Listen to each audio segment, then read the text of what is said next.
خدمتچی‌های دولتی و اصلی پایان‌تر هم که باشند 40 سال میتوانند به دولت وطن خود صادقانه خدمت کنند.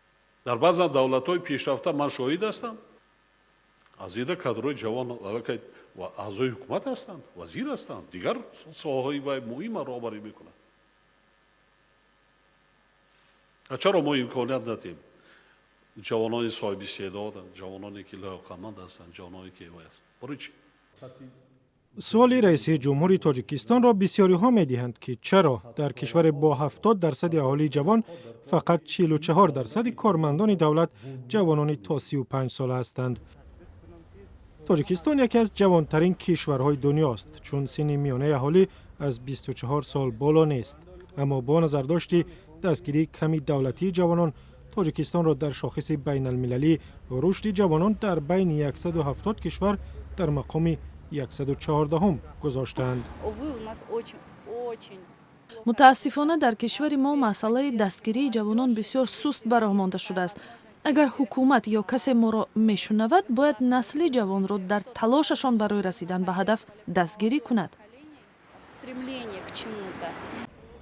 لشکری چند میلیون نفری جوانان را حکومت نیروی اساسی پیشبر جامعه می نامد، ولی برای رشد یک جوان سالانه حداکثر 2.5 سامانی یا 33 سنت صرف می کند.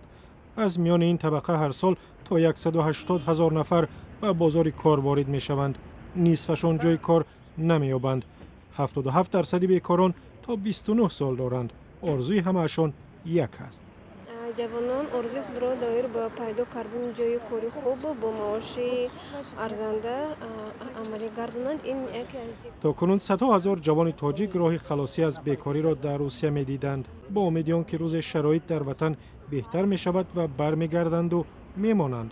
ولی وضع بد اقتصادی 2 سال اخیر آنها را از زادگاه و میهنشان دلسرد کرده است.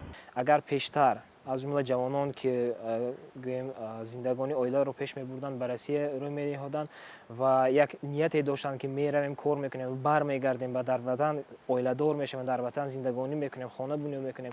حالا باشد بسیارتر نیتی عموما از وطن دور شدن دارند. یعنی ترک وطن در دیگر دولت‌ها از جمله به دولت‌های اروپا روی نهاده ایستادند.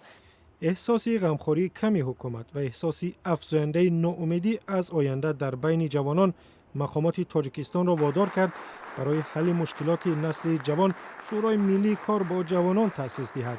در همین سال برنامه ملی رشد اجتماعی جوانان برای سالهای 2016-2018 را قبول کردند، ولی به گفته بلاگنویس تاجیک هیچ گونه برنامه و شورا به سعی خود نسل جوان نتیجه نمی‌دهد.